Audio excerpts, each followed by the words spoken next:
Assalamualaikum warahmatullahi wabarakatuh. Bismillahirrahmanirrahim. Alhamdulillahilladzi allafa baina qulubina wa asbahna bi ni'matihi ikhwana. Allahumma salli ala bahjatil kamal wa tajil jalal wa bahail jamal wa syamsil wisal Sayyidina Muhammadin wa ala alihi wa ashabihi ajma'in.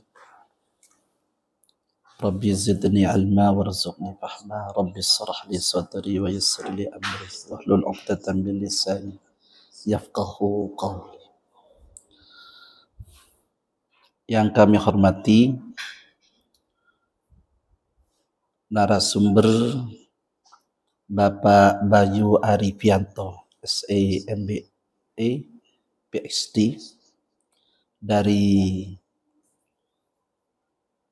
Head of SDG Center Universitas Airlangga. Yang kami hormati Profesor Dr. Istifadah, Dekan Fakultas Ekonomi Universitas Negeri Jember, dan yang kami hormati pengurus FOSI KSII di Universitas Negeri Jember, panitia pelaksana webinar nasional yang dimuliakan Allah, serta para peserta saudara-saudari yang kami hormati. Kami bersyukur kepada Allah pada hari ini diperkenankan untuk menyampaikan tentang materi optimalisasi potensi peran transformasi ekonomi dan keuangan syariah dalam mendukung implementasi SDGs menuju Indonesia Emas 2045. Sebelumnya kami sampaikan, kami bersama sahabat-sahabat kami, baik itu di kalangan para kiai, para ustadz, dan juga kalangan akademisi, baik itu di kampus negeri maupun kampus swasta, bersama-sama mendirikan yang namanya Kampung SDGs. Dan itu berdiri pada tahun sekitar 2018. Lalu kami punya lembaga yang dinamai dengan Pusat Pengembangan Kampung SDGs Indonesia. Pikiran kami adalah tujuan-tujuan SDGs itu sangat mulia dan itu sangat sesuai dengan maqasidus syariah, tujuan-tujuan dari syariat Islam. Sehingga sangat penting kita ini tidak hanya berbicara dalam tataran internasional, dalam tataran nasional maupun regional, tapi sangat penting kita ini mendiskusikan masyarakat yang ada di kampung, di mana kondisi ekonominya itu masih menengah ke bawah. Dan itu perlu perhatian dari kita, perlu atensi dari kita, perlu bantuan dari kita semua. Saya ingat kepada hadis Rasulullah, ibghuni fi du'afaikum fa innama tunsaruna wa turzaquna wa turhamuna bi du'afaikum. Kalau kita ini peduli kepada kaum du'afa, memikirkan masyarakat yang ekonominya lemah, maka insya Allah akan menurunkan pertolongan kepada kita, akan menurunkan rizki kepada kita, dan juga akan menurunkan kasih sayangnya kepada kita semua.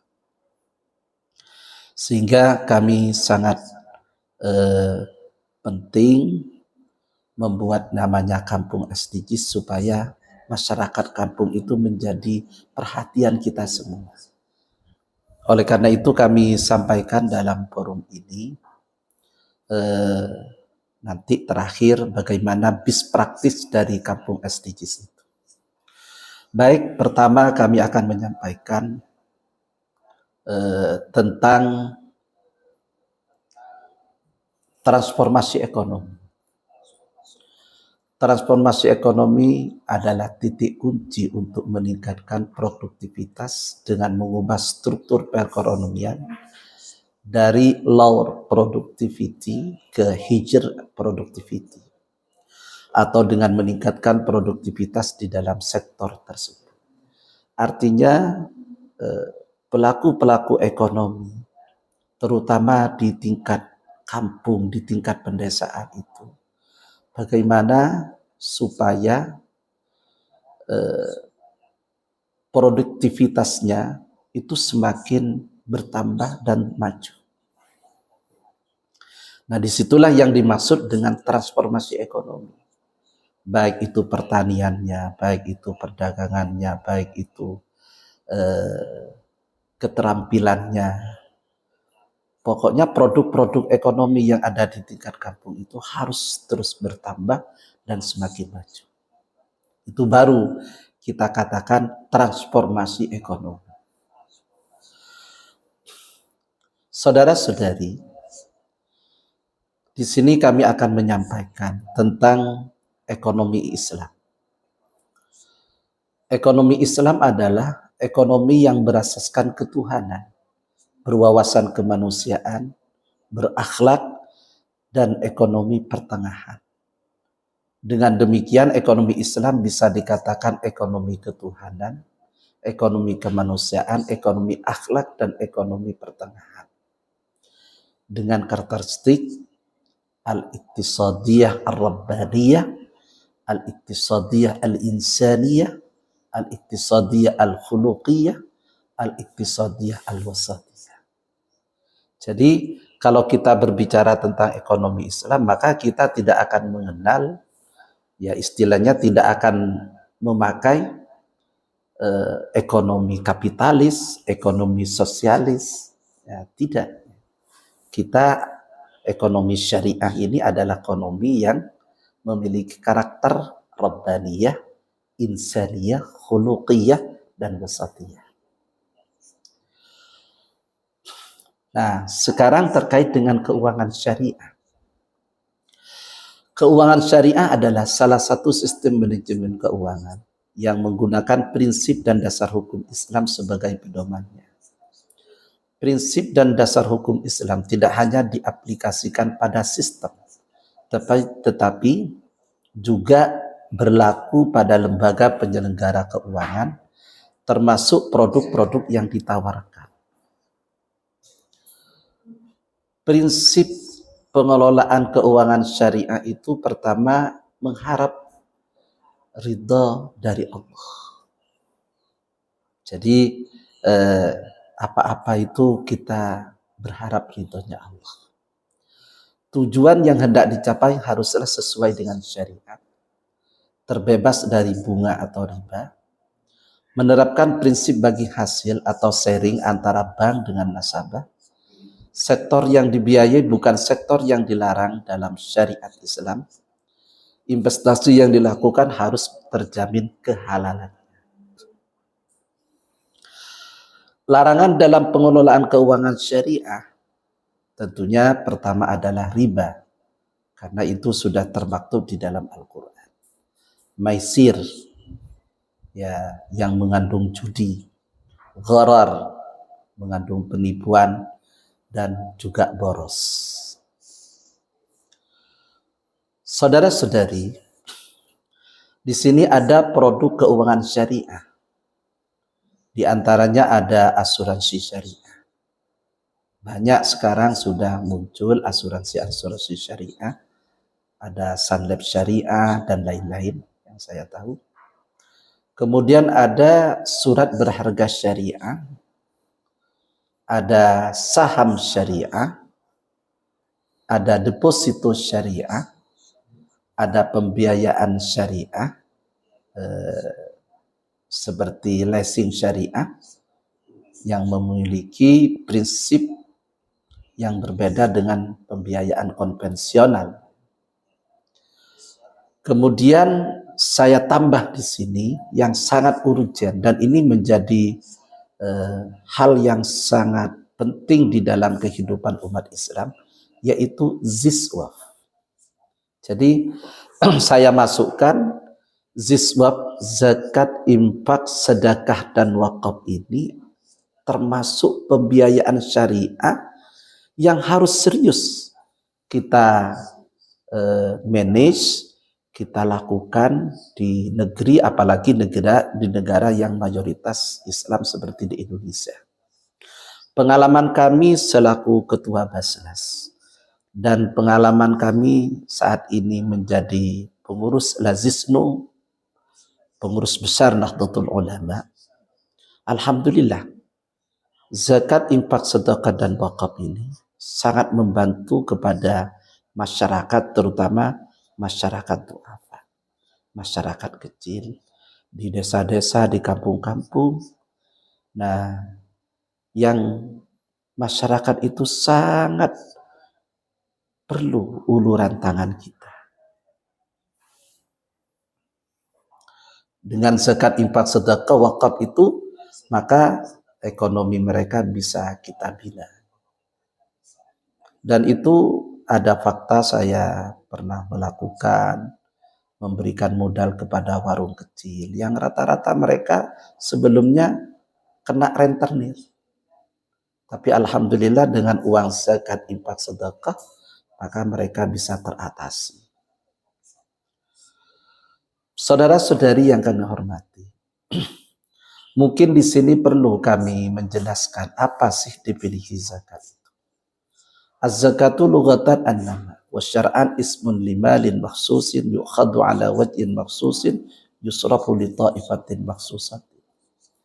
Jadi kalau zakat ini nama harta tertentu yang diambil dari harta tertentu dengan cara tertentu dan diberikan kepada golongan tertentu juga. Itu kalau zakat memang hartanya tertentu juga dan harus diberikan kepada asnaf yang beragam.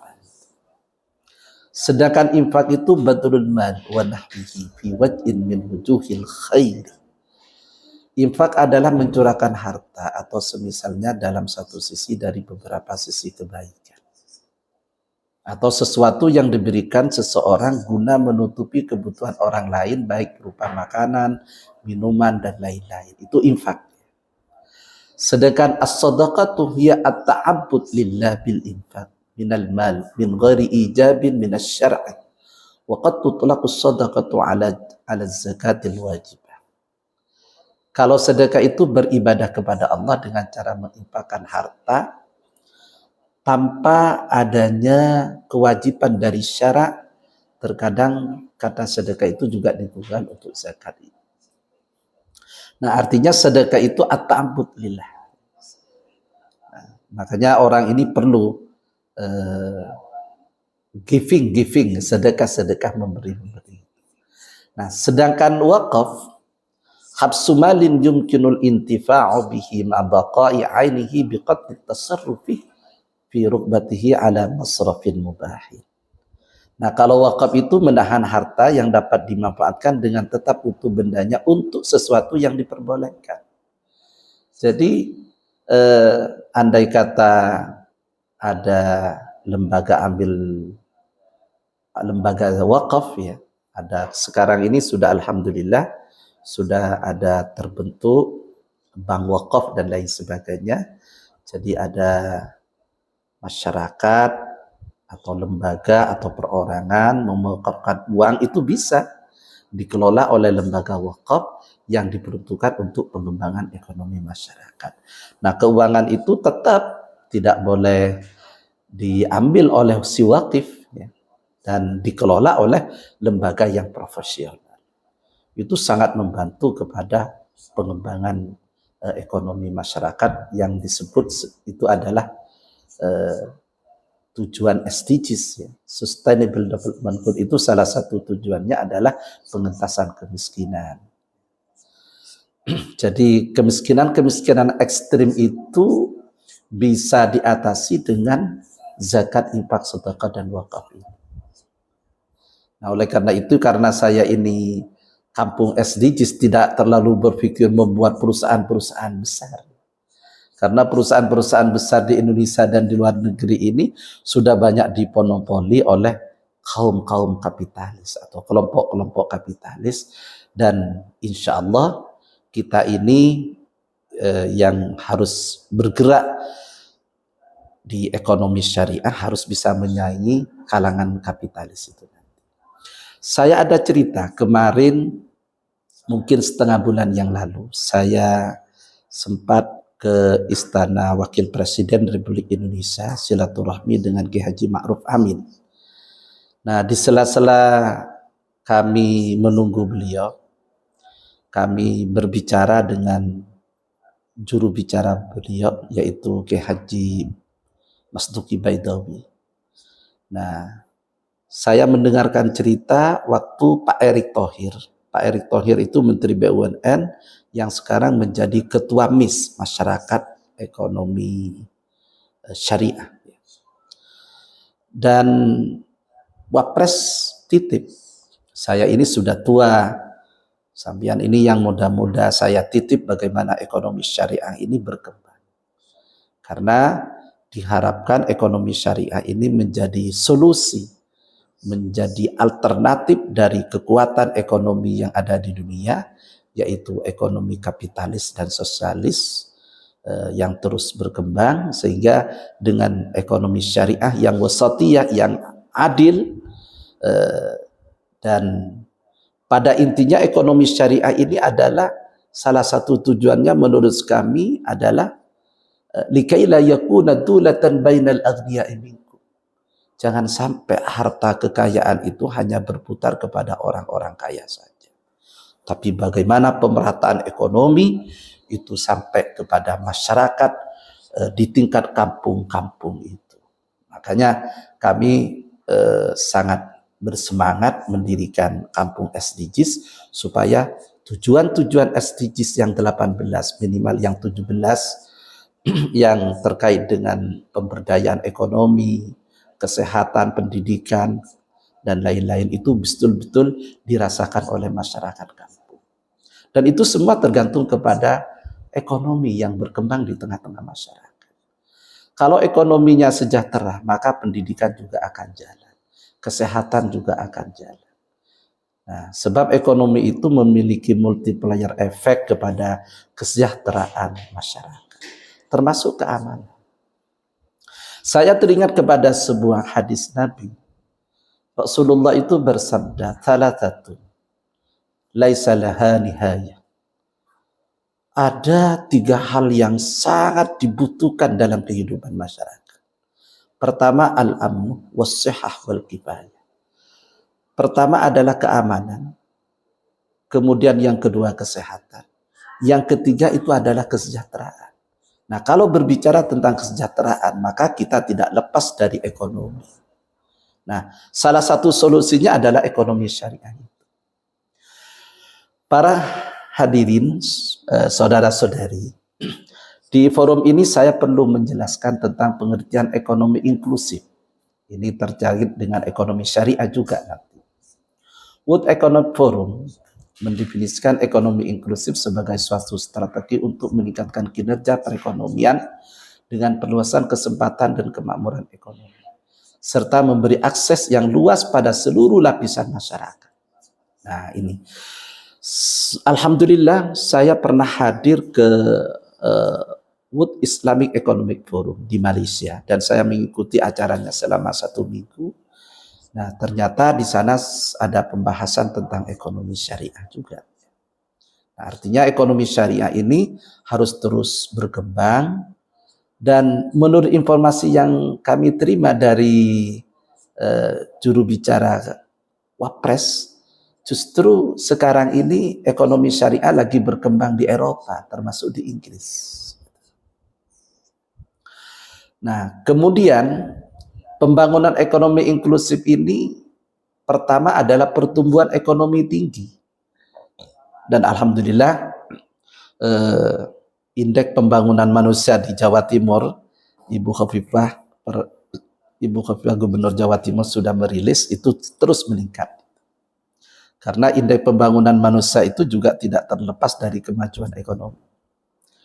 Pemerataan pendapatan dan pengurangan kemiskinan, perluasan akses dan kesempatan.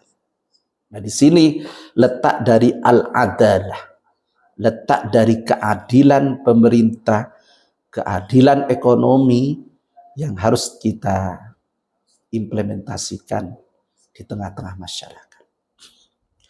Nah, saudara-saudari, saya di sini sangat penting juga menurut saya menyampaikan tentang apa itu muamalah, karena ekonomi ini atau ekonomi syariah ini bagian dari muamalah.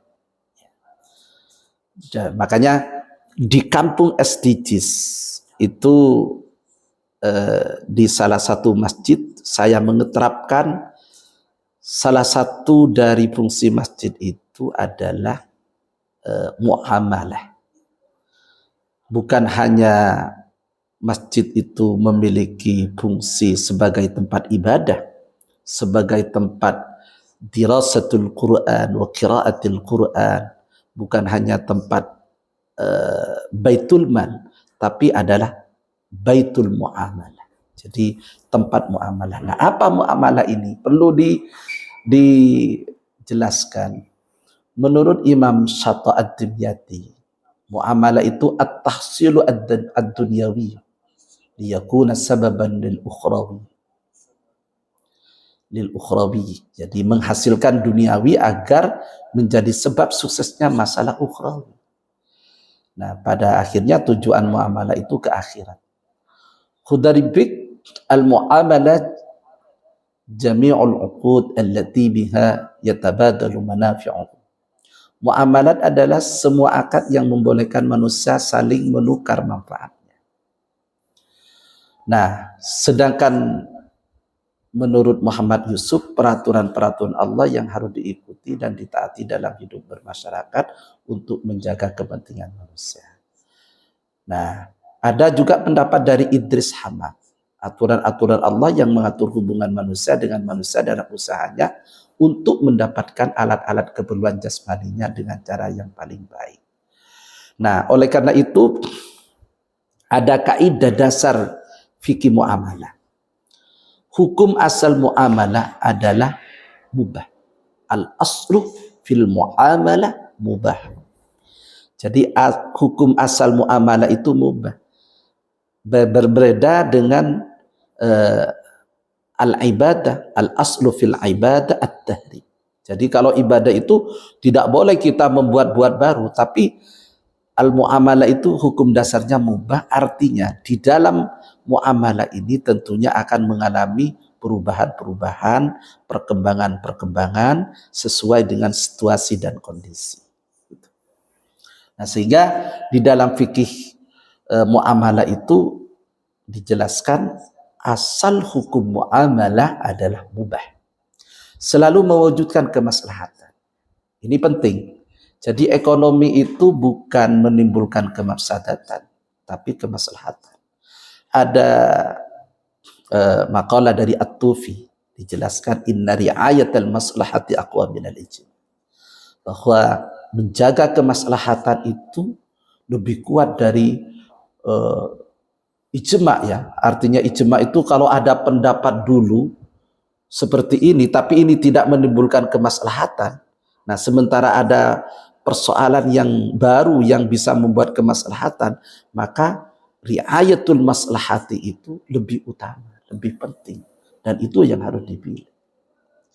Menetapkan harga yang kompetitif, meninggalkan intervensi yang dilarang, menghindari eksploitasi, memberikan kelenturan dan toleransi, jujur dan amanah. Ini prinsip-prinsip kaidah fikih di dalam bermuamalah. Saudara-saudari, di sini kami juga akan menjelaskan tentang bagaimana korelasi keuangan syariah dengan SDGs yang ada di tataran kampung. Nah, di sini kami memiliki pemikiran membangun kampung SDGs itu dengan lentera ilmu dan implementasi program. Saya sering menyampaikan bahwa perguruan tinggi, para mahasiswa dan para akademisi serta para ulama khususnya ini harus memiliki rasa kepedulian kepada masyarakat di tataran kampung. Langkah-langkah dari PPKSI, langkah pertama itu adalah harakah fikriyah atau gerakan pemikiran. Oleh karena itu di kampung-kampung SDGs itu mesti saya utus anak-anak mahasiswa untuk berdiskusi dengan masyarakat sekitarnya. Kemudian yang kedua adalah harakat tatbiqiyah, implementasi program. Jadi kita bantu modal, ya kita bantu mempromosikan produk-produk yang ada di kampung itu dengan digital entrepreneur ya. Dengan pengetahuan digital saat ini dengan IT itu perlu. Karena masyarakat kampung itu tidak bisa mempromosikan produk-produk yang dimiliki dengan cara digital, dengan cara IT. Nah, jadi perlu peran-peran mahasiswa datang ke kampung-kampung menanyakan. Ada kejadian yang menarik, ini pengalaman. Pernah suatu ketika masyarakat kampung di rumah saya itu menanam lombok. Lomboknya tidak laku karena pada waktu itu mungkin sudah overload sehingga datanglah mahasiswa pada waktu itu. Lalu mahasiswa itu bikin semacam promosi lewat media online ya. Lalu produknya itu dibungkus. Alhamdulillah lombok atau cabai itu banyak dibeli oleh orang di luar Jawa pada waktu itu. Dibeli oleh orang luar Jawa karena di Jawa itu sudah full, sudah overload. Nah, di sini pentingnya masyarakat didatangi, masyarakat kampung itu didatangi sambil mempromosikan produk-produk mereka. Saudara-saudari, apa sih kampung SDGs itu? Kampung SDGs itu merupakan satuan wilayah setingkat dusun yang memiliki kriteria tertentu di mana terdapat keterpaduan program Sustainable Development Goals yang dilakukan secara komprehensif dan sistematis. Kampung SDGs nantinya menjadi salah satu bentuk atau model miniatur pelaksanaan program SDGs secara regional maupun nasional. Dan alhamdulillah ini pernah kami sampaikan di Bapeda Provinsi Jawa Timur dan diikuti oleh Bapeda kabupaten dan kota. Nah, di sini kami mengambil 3 tujuan di SDGs itu. Ya, kampung anti kemiskinan. Bagaimana kampung di situ masyarakatnya yang miskin menurun. Kalau perlu tidak ada yang miskin lagi. Kampung ketahanan pangan. Kampung sehat dan sejahtera. Kampung cerdas, kampung ramah gender, kampung dengan air bersih dan sanitasi, kampung ramah lingkungan, kampung ekonomi maju dan kreatif, kampung non disparitas, kampung dengan rutilahu, kampung perubahan iklim, kampung inklusi, kampung sinergi kemitraan berkelanjutan. Untuk mencapai 13 tujuan ini, terus terang, tidak mungkin masyarakat kampung itu berdiri sendiri. Perlu uluran tangan dari semua pihak, dari stakeholder yang memang peduli kepada tujuan-tujuan SDGs. Dan salah satunya yang terpenting adalah memajukan ekonomi masyarakat kampung dengan nilai-nilai atau ruh syariat Islam. Jadi bagaimana di kampung itu sudah tidak ada lagi rentenir. Karena masyarakat kampung itu banyak miskin karena bank-bank yang mencekik mereka. Nah, itu harus kita atasi bersama. Kemudian bagaimana untuk melakukan pembinaan kepada kampung SDGs itu?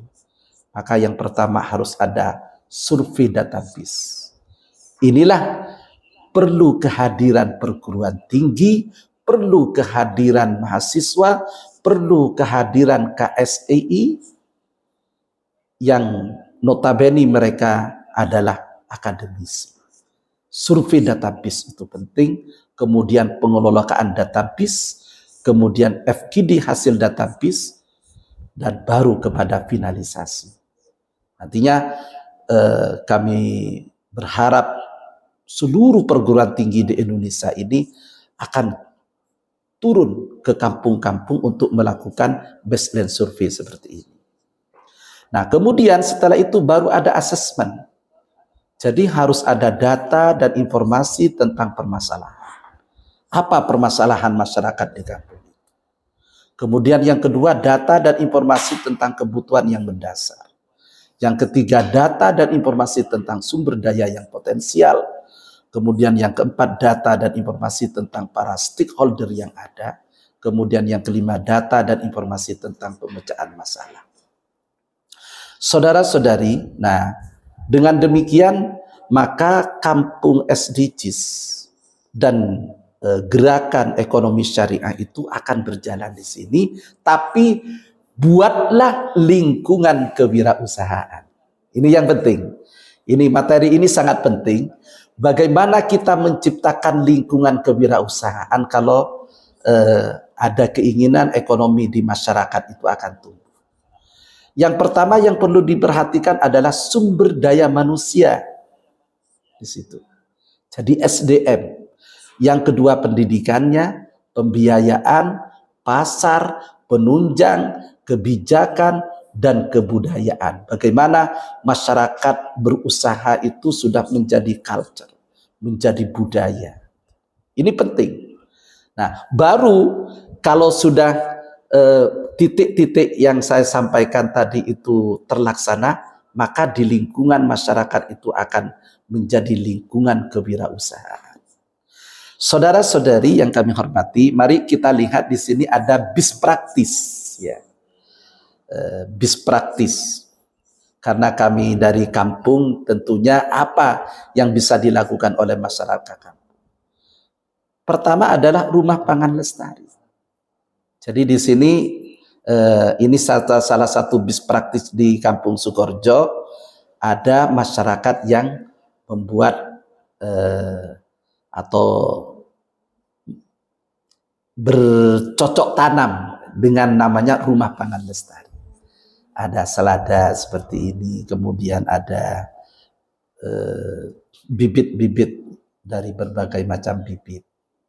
Yang kedua ada warung SDGs. Kita kembangkan warung-warung di situ. Nah, ya kalau ada modal ya harus dikasih modal memang supaya berkembang. Kemudian ada budidaya jamur tiram. Kemudian ada camilan. Ya. Kemudian ada abon ikan tongkol. Kemudian ada bunga telang. Nah, sebenarnya bunga telang ini yang disebut dengan bunga klitoria ini luar biasa manfaatnya. Tapi sampai saat ini belum ada pembinaan dari pemerintah untuk memproduksi ini. Saya pikir sangat penting dari perguruan tinggi itu untuk turun ke bawah, nanti melakukan pembinaan bagaimana memproduksi teh bunga telang ini. Yang khasiatnya luar biasa sebenarnya.